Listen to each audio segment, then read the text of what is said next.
Bismillahirrahmanirrahim. Assalamualaikum warahmatullahi wabarakatuh. Bertemu lagi dengan saya pada semester ini ya. Jadi kebetulan saya pada semester ini mendapatkan tugas untuk mengampu mata kuliah keamanan sistem komputer untuk kelas SKS 17.2.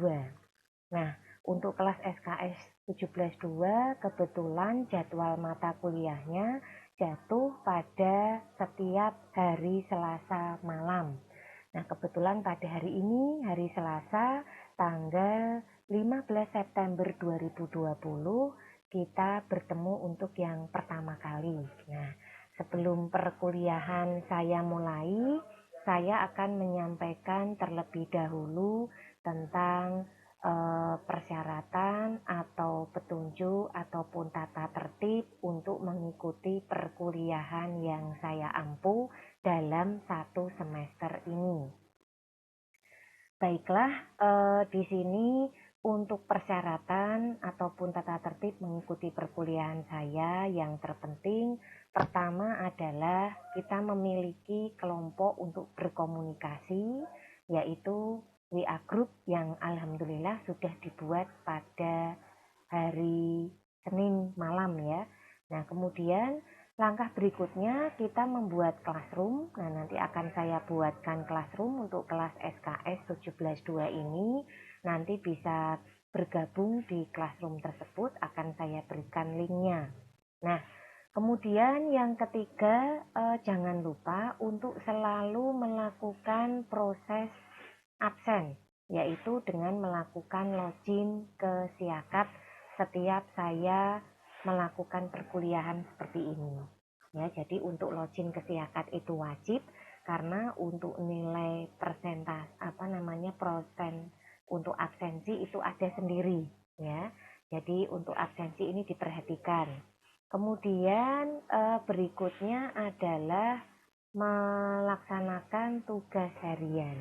Nah, biasanya dalam perkuliahan saya ini ada tugas dalam bentuk harian, di mana setiap hari saya bisa mengambil nilai yang bisa Anda kumpulkan dan dalam bentuk kuis ya. Jadi biasanya kuis ini akan saya berikan pada akhir perkuliahan. Kemudian setelah tugas harian itu ada tugas yang sifatnya memiliki tanggal pengumpulan waktu tertentu. Jadi mungkin 2-3 kali pertemuan saya akan memberikan tugas yang sifatnya itu agak panjang, tidak sedikit waktunya ya. Jadi batas waktu minimal 1 minggu untuk mengumpulkan. Nah, kemudian berikutnya adalah UTS dan UAS. Untuk UTS dan UAS ini syaratnya tidak ada kendala untuk masalah absensi di Siakat, tidak ada permasalahan untuk tugas harian, jadi tidak ada tanggungan, semua sudah dikumpulkan, dan tidak ada kendala juga untuk tugas tertentu yang dikumpulkan pada waktu-waktu tertentu, termasuk responsi atau tes kecil ya. Dan itu semua nanti akan diakumulasi, sehingga kalau yang belum memenuhi syarat-syarat tersebut tidak bisa mengikuti UTS ataupun UAS karena masih memiliki tanggungan untuk tugas-tugas sebelumnya.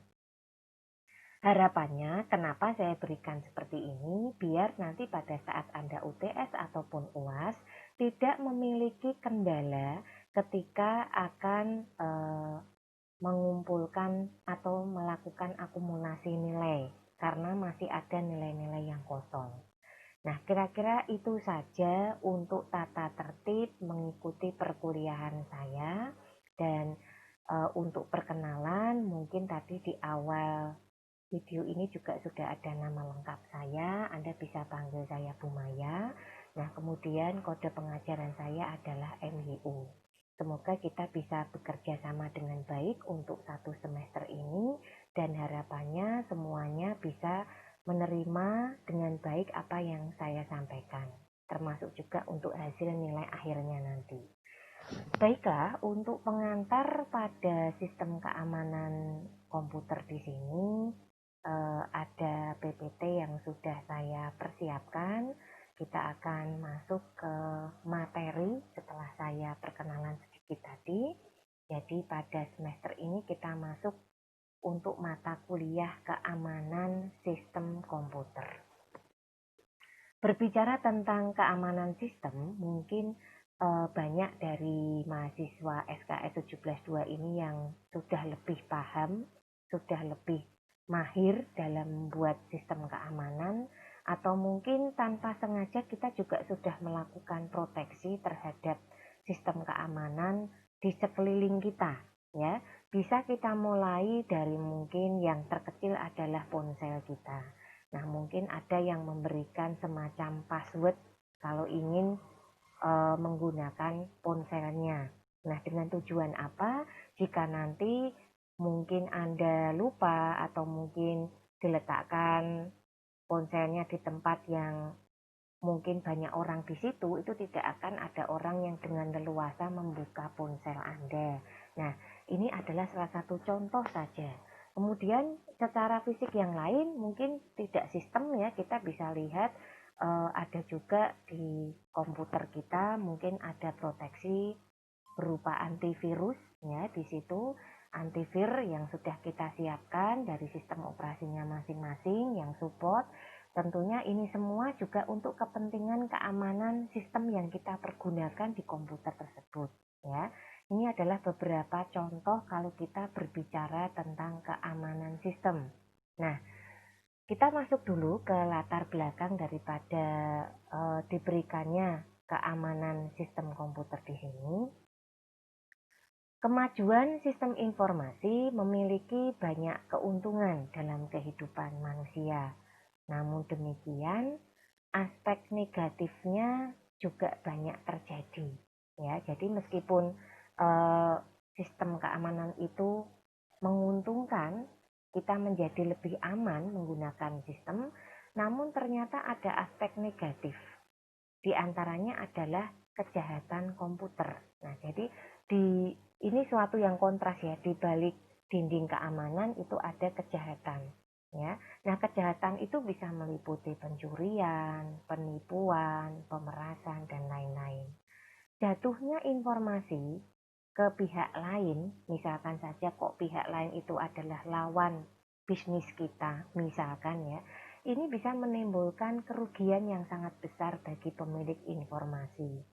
Sebagai contoh, banyak informasi dalam sebuah perusahaan yang harusnya hanya boleh diketahui oleh orang tertentu dalam perusahaan tersebut, misalkan lingkup manajemen saja lingkupnya pimpinan, ya, tetapi dicontohkan misalkan tentang informasi produk yang sedang dalam development, pengembangan, ya, algoritma atau teknik yang digunakan untuk menghasilkan produk tersebut.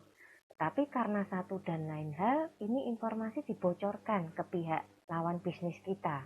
Nah, sebelum kita mengeluarkan, ya, produk yang akan kita rilis tadi, ternyata sudah didahului oleh lawan bisnis kita tadi yang sebelumnya itu sudah mendapatkan informasi terlebih dahulu. Nah, ini sangat merugikan tentunya, karena tentunya kita yang punya ide, tapi seakan-akan kita yang menjadi pengikor atau pengikut di sini. Nah, untuk itulah maka keamanan dari sistem informasi yang digunakan itu harus terjamin, ya, dalam batas-batas tertentu. Sebagai contoh, misalkan saja kita kan ada, ya, update perangkat seperti itu. Nah, ini juga dimaksudkan update software seperti itu dimaksudkan supaya kalau ada pembaruan kita bisa mengikuti. Jadi kalau mungkin pakai yang versi lama itu ada hal-hal yang terbaru ini tidak mensupport, tetapi kalau kita mengikuti dari yang pembaruan kemudian kita ikut diupdate perangkatnya, ini juga akan mempengaruhi dari keamanan yang kita miliki tadi. Nah, berbicara dari latar belakang tadi, ternyata ada sisi negatif yang muncul dari sisi positifnya keamanan sistem. Kita masuk kepada konsep dari keamanan komputer. Nah, di sini kita lihat bahwa perlu kita sadari untuk mencapai suatu keamanan ya di sini, suatu hal yang sangat mustahil seperti yang ada dalam dunia nyata sekarang ini ya. Nah,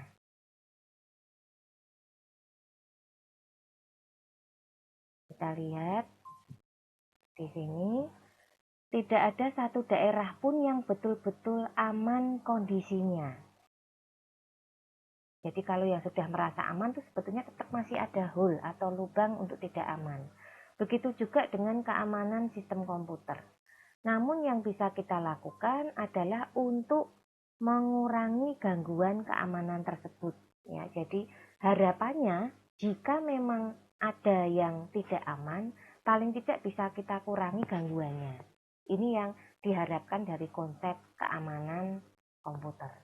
Nah, kemudian pengertian keamanan komputer sendiri ini ada beberapa pakar yang memiliki pandangan. Yang pertama menurut John D. Howard. Dalam bukunya An Analysis of Security Incidents on the Internet menyatakan bahwa keamanan komputer adalah tindakan pencegahan dari serangan user atau pengakses jaringan yang tidak bertanggung jawab. Nah, ini menurut John D. Howard karena dia melakukan analisa pada keamanan di internet, di jaringan ya. Jadi tindakan pencegahan dari attack user yang tidak bertanggung jawab. Nah, berikutnya menurut Goldman pada tahun 99 dalam bukunya Computer Security menyatakan bahwa keamanan komputer adalah berhubungan dengan pencegahan diri dan deteksi terhadap tindakan pengganggu yang tidak dikenali dalam sistem komputer.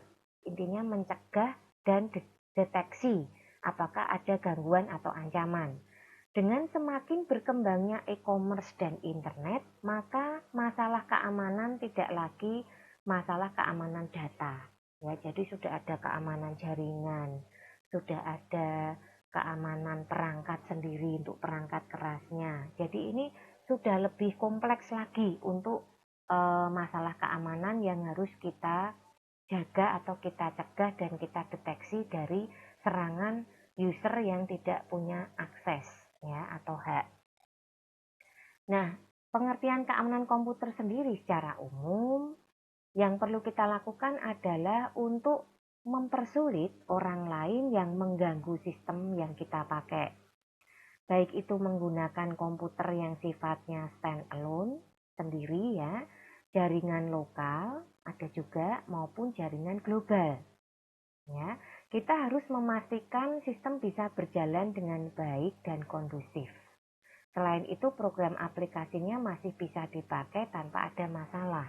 Jika ini sudah berjalan, ini sudah tidak ada permasalahan karena kita masih bisa bekerja.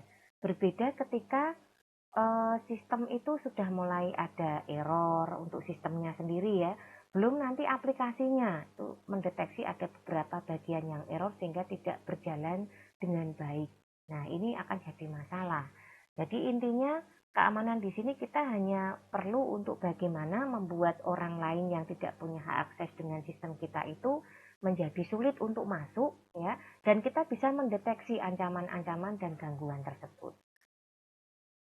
Nah, berikutnya kita masuk pada jenis atau tipe dari penyusup ya atau user yang tidak punya hak untuk masuk tadi. Yang pertama, the curious.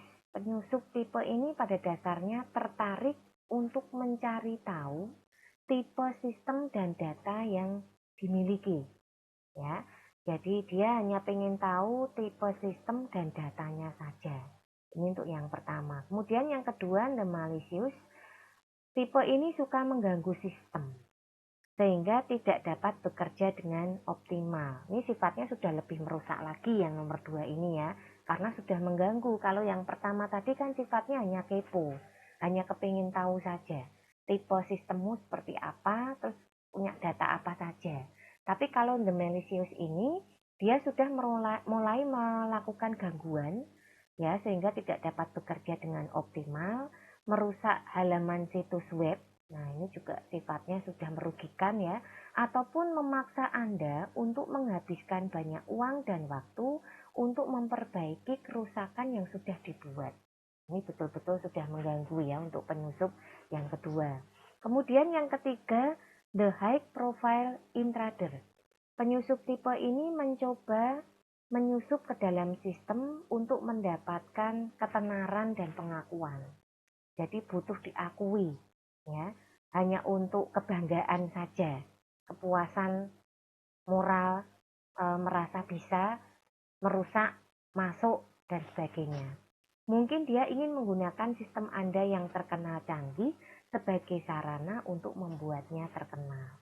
Ini kalau di dunia medsos itu kayak pansos ya. Nah, ini untuk yang tipe ketiga ini adalah jenisnya yang pansos. Jadi dia itu pengen tenar tapi dengan cara menyusup ke orang yang sistemnya itu sudah terkenal juga. Nah, jadi nanti dia akan mendapat pengakuan di situ. Nah, ini kita melihat ada tipe-tipe penyusup seperti ini yang kita kenal ya, mulai dari Mysterious, the Malicious, dan the High Profile Intruder. Kemudian yang keempat, the Competition. Penyusup tipe ini tertarik pada data yang ada dalam sistem dan mungkin berpikir ada sesuatu yang berharga yang dapat memberikan keuntungan. Nah, ini dia mencari sesuatu untuk keuntungan. Berbeda dengan yang pertama tadi, kalau pertama sifatnya hanya kepo saja, hanya pengen tahu saja. Tapi kalau yang nomor 4 ini pengen cari tahu data yang kira-kira bisa memberikan keuntungan. Ya. Nah, kemudian the borrowers. Tipe ini menggunakan sumber daya yang kita miliki untuk kepentingan mereka. Biasanya penyusup ini akan menjalankannya sebagai server chatting atau IRC atau server DNS. Ya. Jadi dia menggunakan sumber daya yang kita miliki untuk kepentingannya. Kemudian the leapfrogger, penyusup ini hanya tertarik untuk menggunakan sistem yang Anda miliki untuk masuk ke sistem lainnya. Jadi sebagai batu loncatan ya, mau masuk ke sistem yang lain itu menggunakan sistem Anda dulu, sehingga tidak langsung terdeteksi bahwa dia yang menggunakan ya. Nah, itu tadi adalah tipe-tipe penyusup yang perlu kita pahami dan semoga tidak ada yang menjalankan ya untuk tipe penyusup ini. Paling tidak kalau kita ada kendala dengan penyusupan itu kita bisa menganalisis ini masuk dalam kategori tipe yang mana. Nah, berikutnya pengamanan sistem komputer. Nah, pengamanan sistem komputer ini meliputi ada pengamanan fisik, ada pengamanan akses, ada pengamanan data, pengamanan jaringan. Nah, kita lihat dulu yang pengamanan fisik. Pengamanan fisik dapat dilakukan dengan menempatkan sistem komputer pada tempat yang mudah diawasi dan dikontrol untuk mengantisipasi kelalaian. Yang namanya human error itu kadang cukup tinggi ya dari para user yang sering meninggalkan terminal komputer dalam keadaan login. Nah, ini bagi siapa saja yang mungkin menggunakan komputer terus suka ditinggal lama untuk hal yang lain ya, dibiarkan terbuka. Nah, ini dapat dicegah kalau ada masalah keamanan dengan pengamanan secara fisik ya. Sehingga bisa dilakukan pengawasan dan controlling. Nah, ini biasanya bisa dicontohkan itu misalkan untuk keamanan pada CCTV ya. Jadi CCTV itu kan sekarang juga bisa diarahkan ke ponsel. Jadi dimanapun kita berada, kita bisa melihat kondisi keamanan di rumah, bisa juga dilingkan untuk menyalakan lampu, sehingga rumah yang kita tinggalkan itu seakan-akan ada orangnya. Padahal kita sudah menjalankan dengan sistem semuanya. Nah, ini bisa dicontohkan pada pengamanan fisik. Nah, berikutnya ada pengamanan akses. Pengamanan akses biasanya menjadi tanggung jawab para administrator sistem. Dalam hal ini, seorang administrator harus mampu mengontrol dan mendokumentasikan seluruh akses ke sistem komputer dengan baik, sehingga dapat mempercepat dan mempermudah pencarian penyebab masalah dan solusinya bila suatu saat terjadi sesuatu dalam sistem komputer tersebut. Ya, jadi ini tanggung jawab dari administrator. Jadi dia harus bisa mengontrol dan mendokumentasikan ya jika ada masalah, sehingga kita bisa mencari tahu seandainya kita pengen lihat ada kejadian apa, ini kita bisa akses dari dokumentasinya. Kemudian pengamanan data. Pengamanan data dilakukan dengan menerapkan sistem tingkatan akses, di mana seseorang hanya dapat mengakses data tertentu yang menjadi haknya. Sebagai contoh, Departemen Pemasaran suatu perusahaan hanya dapat mengakses data yang berkaitan dengan pemasaran barang. Jadi, ini terkait dengan pemberian hak akses ya. Jadi, pemberian hak akses yang berbeda itu nanti akan mempengaruhi hak akses dari user yang memang tidak harus sesuai dengan haknya masing-masing. Jangan sampai semua user itu bisa mengakses semua data.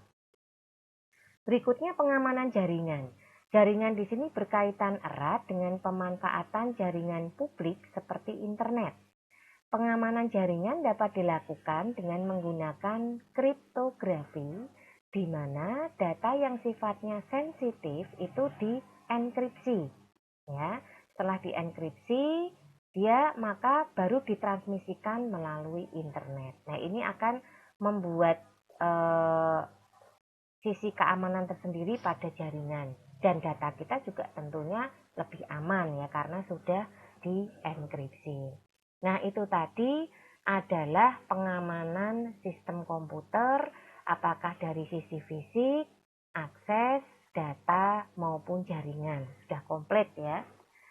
Nah, berikutnya kita masuk pada beberapa hal yang menjadikan kejahatan komputer itu terus terjadi dan cenderung meningkat.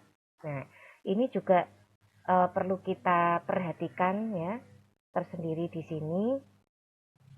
Kalau kita lihat bahwa ada hal yang menjadikan kejahatan komputer itu terus ada, bahkan semakin lama semakin banyak.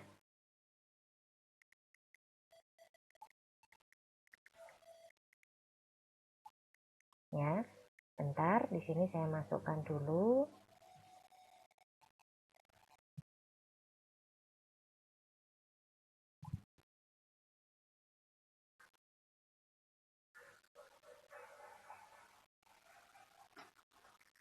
Yang pertama adalah meningkatnya pengguna komputer dan internet. Ya, tidak bisa kita pungkiri bahwa sekarang apalagi kondisi pandemi seperti ini, penggunaan komputer, internet, ya pokoknya semua yang berbasis jaringan ini semakin meningkat. Ya, karena kita dilarang untuk berkumpul, bertemu dan sebagainya, maka proses online itu menjadi salah satu hal yang cukup kuat sekarang, dan tentunya dibalik ramainya atau maraknya penggunaan komputer dan internet ini tentunya akan mengakibatkan kejahatan juga cenderung lebih meningkat, penipuan-penipuan lebih meningkat di bidang ini. Nah, berikutnya banyaknya software yang pada awalnya digunakan untuk melakukan audit sebuah sistem dengan cara mencari kelemahan dan celah yang mungkin ada disalahgunakan untuk melakukan scanning sistem orang lain. Nah, ini ya, jadi software-software itu sekarang berkembang banyak sekali. Awalnya digunakan untuk melakukan audit sebuah sistem atau mencari kelemahan dari celah yang ada. Tapi ini malah dijadikan sebagai hole atau lubang keamanan oleh para user yang tidak bertanggung jawab tadi, disalahgunakan untuk melakukan scanning sistem ke orang lain. Ya, ini berbahaya sekali. Padahal awalnya untuk membantu ini sifatnya. Kemudian yang ketiga, banyaknya software untuk melakukan probe dan penyusupan yang tersedia di internet dan bisa di-download secara gratis. Nah, ini malah ditawarkan ya di internet, siapa saja yang mau mencoba untuk membuka sistem ini, ada produk-produk software gratis, silahkan dicoba. Nah, ini ketika kita mulai mencoba tadi, kemudian kok senang ya, bisa berhasil, mencoba lagi. Nah, ini tentunya menjadikan celah buat kejahatan itu menjadi semakin tinggi. Kemudian meningkatnya kemampuan pengguna komputer dan internet. Yang tadinya kita hanya menggunakan komputer internet itu sebagai media bantu, kemudian sekarang itu sudah dipakai untuk, ya kalau yang sekarang sudah benar-benar buat berdagang, cari uang, untuk popularitas, menyebarkan berita, semua kegiatan itu seakan-akan sudah serba komputer dan internet. Ya, nah ini semua juga didukung oleh kemampuan user. Kemudian desentralisasi server sehingga lebih banyak sistem yang harus ditangani, sementara SDM terbatas. Nah, karena proses desentralisasi server yang dipecah-pecah, ya, itu tentunya setiap server punya sistem yang berbeda-beda. Nah, ini juga ada yang harus ditangani sendiri, sementara SDM-nya terbatas. Ini juga menjadikan kejahatan itu akan meningkat karena dia akan mencari celah di server mana yang sisi keamanannya itu tidak terlalu tinggi. Karena mungkin dari sisi SDM hanya melakukan rutinitas saja, tidak cek secara jeli atau teliti. Nah, ini harus hati-hati. Kemudian kurangnya hukum yang mengatur kejahatan komputer. Nah, mungkin untuk saat ini hukum sudah semakin baik ya. Jadi pihak pemerintah juga menjadikan bidang IT ini punya hukum tersendiri, punya payung tersendiri, dan tentunya ini sudah dibahas oleh pemerintah. Semakin banyaknya perusahaan yang menghubungkan jaringan LAN mereka ke internet. Ya, hampir semua perusahaan, bahkan UMKM ataupun yang sifatnya homemade saja, ya, rumah industri sendiri yang sifatnya rumahan juga sudah menggunakan internet. Meningkatnya aplikasi bisnis yang menggunakan internet. Karena semuanya serba internet, otomatis ini akan menjadi celah atau peluang bagi tingkat kejahatan. Daripada mungkin mereka berbuat secara fisik juga susah, mungkin mereka mencoba di dunia internet, jaringan. Banyaknya software yang mempunyai kelemahan atau bugs. Ada beberapa software yang mungkin secara penggunaan itu mudah, untuk didapatkan juga gampang, tapi ternyata memiliki banyak kelemahan. Nah, itu tadi ancaman yang mengakibatkan kenapa kejahatan itu semakin tinggi. Berikutnya kita masuk kepada keamanan sistem. Keamanan sistem pada intinya dibagi menjadi 3, yaitu keamanan eksternal, keamanan interface, dan keamanan internal.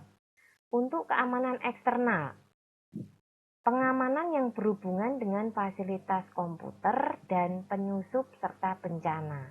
Contohnya bencana alam, ya. Jadi ada banjir, kemudian gempa, ini mengakibatkan kerusakan secara fisik dan itu eksternal, tidak kita duga sebelumnya, ya.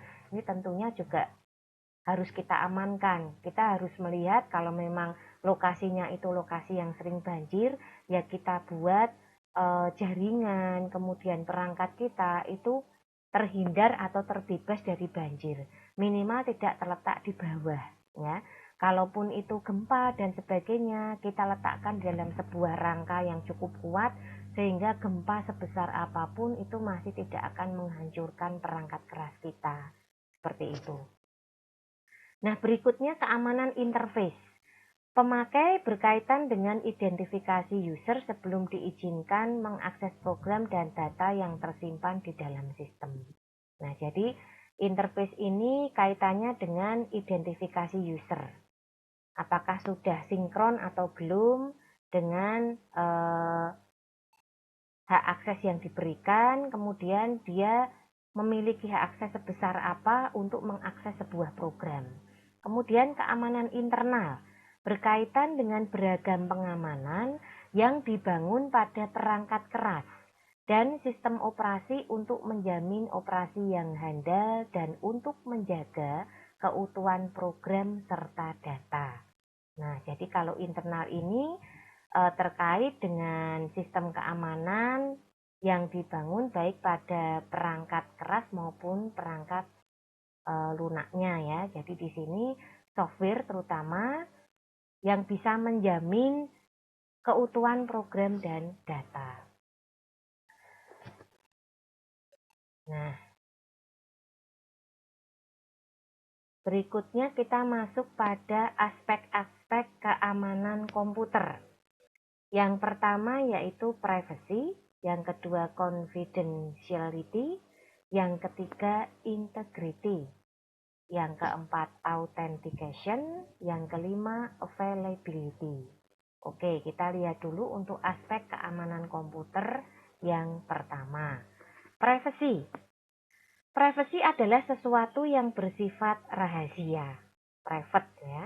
Intinya, pencegahan agar informasi tersebut tidak diakses oleh orang yang tidak memiliki hak sama sekali. Contohnya seperti email atau file lain yang tidak boleh dibaca oleh orang lain meskipun itu administrator. Misalkan saja password dan lain-lain. Nah, pencegahan yang mungkin dilakukan adalah dengan menggunakan teknologi enkripsi. Jadi, hanya pemilik informasi yang dapat mengetahui informasi yang sesungguhnya. Ini untuk privacy. Nah, berikutnya confidentiality. Ya, merupakan data yang diberikan kepada pihak lain untuk tujuan khusus, tetapi tetap dijaga penyebarannya. Contohnya, data yang bersifat pribadi seperti nama, alamat, nomor KTP, telepon, dan sebagainya. Confidentiality akan terlihat apabila diminta untuk membuktikan kejahatan seseorang. Apakah pemegang informasi akan memberikan informasinya kepada orang yang meminta atau menjaga kliennya. Nah, ini terkait dengan kenyamanan ya, dan biasanya yang punya data-data seperti ini nih khususnya perbankan ya. Jadi perbankan itu betul-betul menjaga data nasabah sehingga nasabah itu merasa nyaman ketika mengirimkan data kepada pihak perbankan. Nah, berikutnya integrity. Untuk integrity sendiri,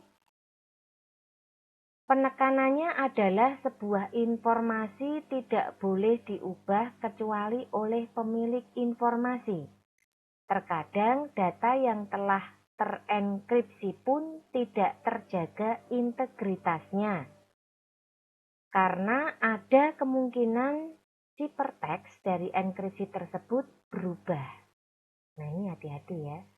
Jadi sebuah informasi itu yang boleh mengubah ya hanya yang punya. Kalau tidak punya hak, tidak boleh mengubah. Contoh penyerangan integritas ketika sebuah email dikirimkan di tengah jalan, kemudian disadap dan diganti isinya, sehingga email yang sampai ke tujuan itu sudah berubah. Ini hati-hati ya, ketika kita mengirimkan sebuah data atau informasi,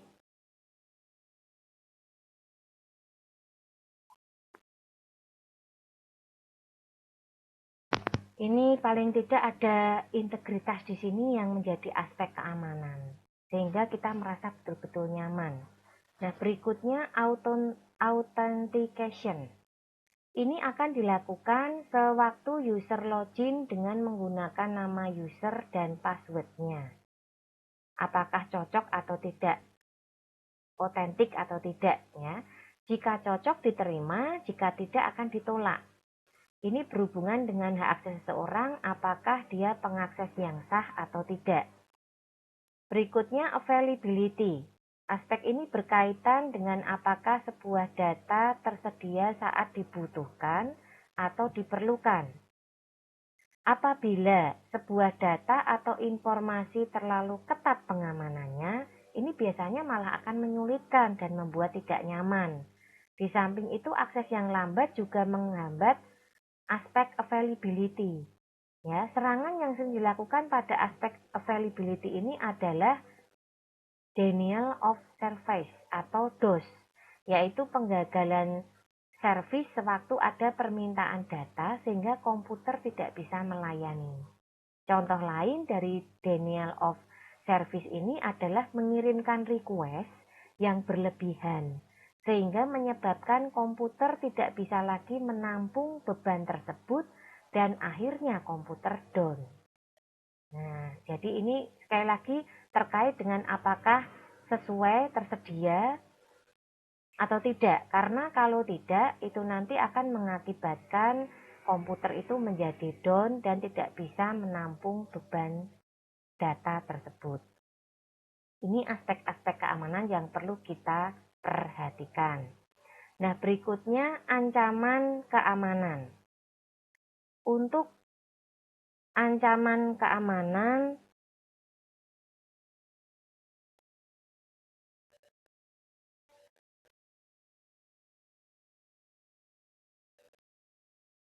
di sini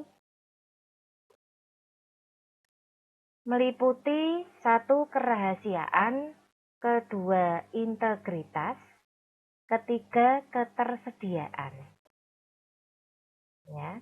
Jadi yang pertama itu kerahasiaan, di mana informasi pada sistem komputer itu terjamin kerahasiaannya, hanya dapat diakses oleh pihak yang diotorisasi. Ini rahasia ya.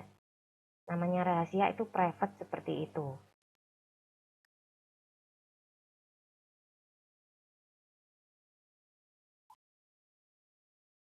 Jadi kalau kita perhatikan,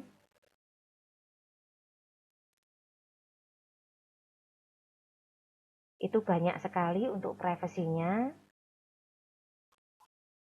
Yang kedua, integritas, di mana sumber daya terjamin hanya dapat dimodifikasi oleh pihak-pihak yang diotorisasi. Nah, ini betul-betul kita merasa nyaman karena ada jaminan. Tapi ini ada ancaman. Ada yang bisa memodifikasi tanpa kita sadari, tanpa sepertujuan kita. Ya. Nah, kemudian ketersediaan. Sumber daya komputer terjamin akan tersedia bagi pihak yang diotorisasi pada saat diperlukan. Sumber daya ini juga merupakan ancaman yang akan bisa diakses oleh pihak-pihak lain yang punya otorisasi. Otorisasi tadi sudah mengambil dari integritas kita. Otomatis semua kerahasiaan yang kita miliki juga akan terlihat. Ya, ini ancaman keamanan yang perlu kita perhatikan. Nah, berikutnya ada tipe-tipe ancaman keamanan. Ada tipe interruption, interception, modification, fabrication. Nah, kita lihat dulu untuk tipe yang pertama, interruption. Merupakan suatu ancaman terhadap availability, terhadap kenyamanan ya. Informasi atau data yang ada dalam sistem komputer dirusak dan dihapus sehingga tidak dibutuhkan karena sudah tidak ada lagi. Ini bahaya sekali nih, diinterrupt langsung, dirusak dan dihapus. Ancaman yang kedua yaitu interception. Merupakan suatu ancaman terhadap kerahasiaan. Informasi yang ada dalam sistem disadap oleh orang yang tidak berhak. Ya, semua data atau informasi itu diambil oleh orang yang tidak berhak, disadap. Kemudian modification. Orang yang tidak berhak berhasil menyadap lalu lintas informasi yang sedang dikirim lalu mengubah sesuai keinginannya. Ini berbahaya sekali. Yang keempat, fabrication. Merupakan ancaman di mana orang yang tidak berhak berhasil meniru atau memalsukan suatu informasi sehingga orang yang menerima informasi tersebut menyangka informasi itu berasal dari si penerima informasi tersebut. Nah, ini berbahaya juga. Ini sering terjadi khususnya pada eh, kejahatan kartu kredit ya. Ini yang terjadi di publication ini. Nah, ini yang kita lihat dari tipe-tipe ancaman keamanan. Dari apa yang sudah saya sampaikan tadi, tentunya harus diperhatikan sekali lagi bahwa ada banyak sekali hal yang perlu kita pelajari dari keamanan sistem. Nah, ini adalah jenis-jenis ancaman dari sistem komputer, nanti bisa dibaca sendiri. Kemudian ini juga ancaman serangan yang bisa terjadi pada komputer. Nah, kemudian ini kriteria jika menyebut virus ya, itu harus memenuhi 5 kriteria ini. Kalau ada yang ingin membuat virus, itu harus ada 5 kemampuan ini. Kemudian ada pencegahan, ada 4 cara untuk mencegah terjadinya serangan atau kebocoran sistem. Nah, langkah-langkah keamanan itu meliputi aset, analisa resiko, perlindungan, alat, prioritas, dan lain-lain. Nah, itu sudah dijelaskan. Untuk aset sistem komputer itu ada aset fisik dan aset logika. Nanti bisa dibaca sendiri untuk PPT-nya. Nah, seperti biasa pada akhir pertemuan saya akan mengadakan kuis untuk melihat sejauh mana Anda memahami apa yang saya sampaikan pada pertemuan perdana ini. Ada 3 pertanyaan. Nanti silahkan dijawab pada kolom komentar YouTube channel. Link untuk YouTube channel nanti akan di-share di WA Group. Sekali lagi, terima kasih atas perhatiannya pada malam hari ini. Jangan lupa untuk kuis nanti dijawab pada kolom komentar YouTube channel. Mohon maaf jika dalam penyampaian materi ada hal yang kurang berkenan. Wassalamualaikum warahmatullahi wabarakatuh.